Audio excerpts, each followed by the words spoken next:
This monsoon season, we have seen a lot of action in the sky in the form of thunder and lightning, and probably more than we've seen in recent history, really. And if your pets are kind of like mine, crazy when the storms come, it can cause a lot of anxiety for them and also for you because you worry about them. So what do you do? Well, I have resorted to medication and even some holistic things, but that's not always an option. And so Bella Vasta is here with Bella's House and Pets to share some helpful hints with us as well. It's Dog Day on the show. I love that it's going to the dogs. Me There's too. so many people that just have dogs. 6 out of 10 households, in fact. Yeah, isn't that amazing? Mm-hmm. It is. So, you know, animals can kind of sense that a storm is coming. I can tell in my dog when he starts to get crazy. Mm-hmm. So what are some of those signs that people should be aware of if they aren't seeing them? It's the typical where their ears go back.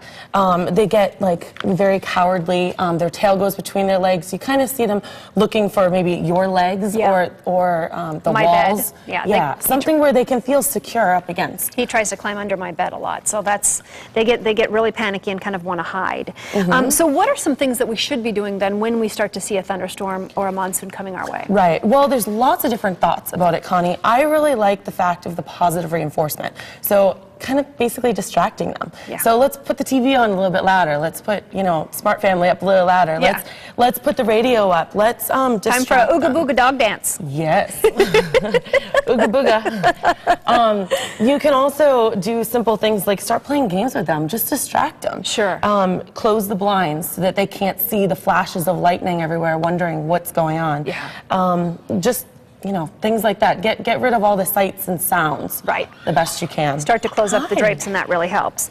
Some of those other things is you kind of lock up the house that are good to know about, just so that your dog really stays inside. You kind of forget that the doggy door could be locked, so that you just keep them in. The doggy door, as well as gates. Those high winds that we have. Yeah. A lot of gates get blown open, and the next morning, the rescue groups or the shelters get influxes because the pets are scared. The doors are open.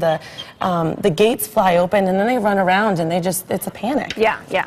There are some things that you can do for your pet. Oh, I know, I have the snacks here, don't I?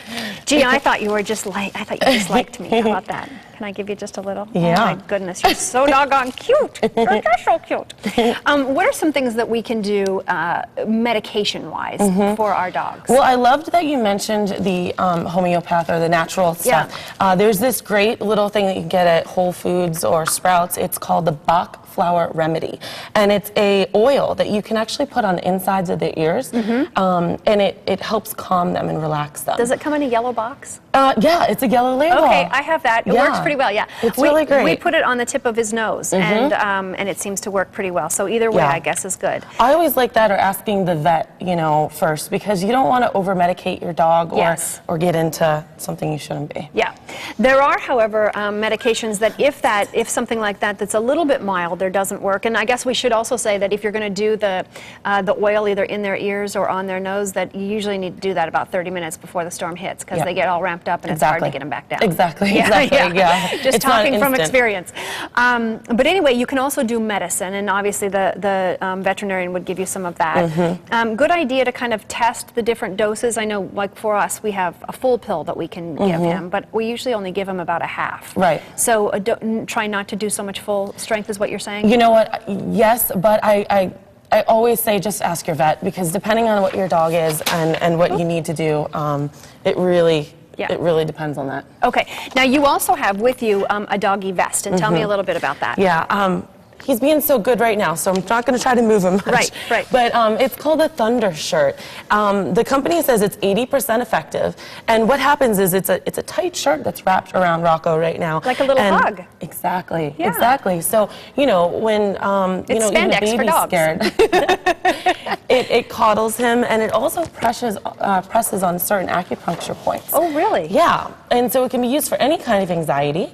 See, it's called the Thunder shirt. Okay. And our great friends over at Paw Posse, that they start at $34.95, and believe it or not, it actually has proven to work on Rocco even this morning. How about that? Okay. So it's just something, maybe it's just a simple distraction, but for whatever reason, it's a pretty cool thing. Well, we all feel better when we have a hug, right? And that's $34.95 at Paw Posse if you're interested in that. Yes. The other thing I think that's important for people to just kind of keep in mind is, when you're away during a storm and then you come home and your pet's kind of gone through that trauma. Right.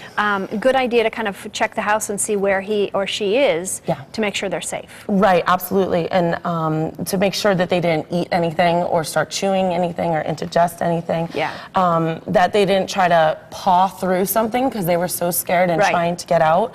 And then, of course, check the doggy doors again and check those gates, because even this week, I mean, our staff found 2 dogs that just got out because the gate was open. Yeah. So really make sure everything's secure. Good advice. Thanks so much, Bella. Thank we appreciate you. it.